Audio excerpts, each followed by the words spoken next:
అందరికీ నమస్కారం. ఏప్రిల్ 30న శ్రీ లక్ష్మీ నరసింహస్వామి జయంతి. లక్ష్మీ నరసింహస్వామి జయంతి రోజు చాలా పవిత్రమైనది. ఈరోజు లక్ష్మీ నరసింహస్వామిని భక్తితో పూజిస్తే శుభ ఫలితాలు, రక్షణ, కష్టాల నివారణ కలుగుతాయని నమ్మకం. ఈ లక్ష్మీ నరసింహస్వామి జయంతి రోజు చేయవలసిన అతి ముఖ్యమైన పనులు కొన్ని ఉన్నాయి. అవేంటో ఇప్పుడు ఈ వీడియోలో తెలుసుకుందాం. ముందుగా ఛానల్ని కొత్తగా చూసేవాళ్ళు సబ్స్క్రైబ్ చేసుకుని వీడియోకి ఒక లైక్ ఇచ్చేయండి. ఉదయం ఆచరించవలసిన పనులు: తెల్లవారుజామున స్నానం చేసి శుభ్రమైన బట్టలు ధరించాలి. ఇంటిని శుభ్రంగా ఉంచి పూజ గదిని చక్కగా అలంకరించాలి. పూజకు ముందు దీపం వెలిగించాలి. గణపతి ప్రార్థన చేయాలి. పూజా విధానం: లక్ష్మీ నరసింహస్వామి చిత్రము లేదా విగ్రహము లేదా పటము ముందుంచి పూజ చేయాలి. పసుపు, కుంకుమ, పూలతో విగ్రహాన్ని లేదా చిత్రపటమును చక్కగా అలంకరించాలి. తులసి దళాలు సమర్పించడం చాలా శుభం.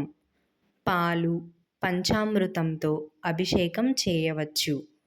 ఓం నరసింహాయ నమః, ఓం నరసింహాయ నమః, ఓం నరసింహాయ నమః అంటూ మంత్రాన్ని 108 సార్లు మీకు ఖాళీ ఉన్న సమయంలో లేదా పూజ చేసే సమయంలో అయినా సరే జపించాలి.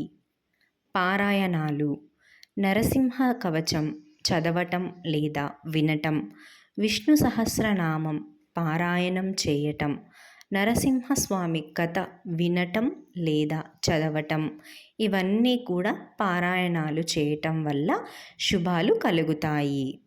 నైవేద్యం: పులిహోర, చక్కెర పొంగల్, పాలు, పండ్లు నైవేద్యంగా పెట్టవచ్చు. సాత్విక ఆహారం మాత్రమే తీసుకోవాలి. సాయంత్రం పూజ: సాయంత్రం దీపారాధన చేయాలి. భజనలు, కీర్తనలు చేయటం వల్ల చాలా శ్రేయస్కరం. దానం మరియు సేవ: పేదలకు అన్నదానం చేయటం లేదా గోవులకు, గోమాతలకు గడ్డి పెట్టడం లేదా ఇతర జంతువులకు కూడా ఆహారం ఇవ్వటం, అవసరమైన వారికి అనగా పేదవారికి దుస్తులు లేదా ఆహారం ఇవ్వటం కూడా శుభ ఫలితాన్ని ఇస్తాయి. అలాగే లక్ష్మీ నరసింహస్వామి జయంతి రోజు చేయకూడని పనులు, నివారించవలసినవి: కోపం, తగువులకు దూరంగా ఉండాలి. అలాగే మాంసాహారం, మద్యపానం పూర్తిగా ఈ లక్ష్మీ నరసింహస్వామి జయంతి రోజున నివారించాలి. తరువాత చెడు ఆలోచనలు, నిందలు కూడా చేయకూడదు. ఈ విధంగా భక్తి శ్రద్ధలతో ఆచరిస్తే శ్రీ లక్ష్మీ నరసింహస్వామి కృపతో కష్టాలు తొలగి శాంతి, సౌభాగ్యం లభిస్తాయని విశ్వాసం. ఇలాంటి మంచి వీడియోల కోసం మన ఛానల్ని సబ్స్క్రైబ్ చేసుకొని పక్కనే ఉన్న బెల్ని కూడా క్లిక్ చేయండి. మేము చేసే వీడియోస్ మీ దాకా నోటిఫికేషన్ రూపంలో వస్తాయి.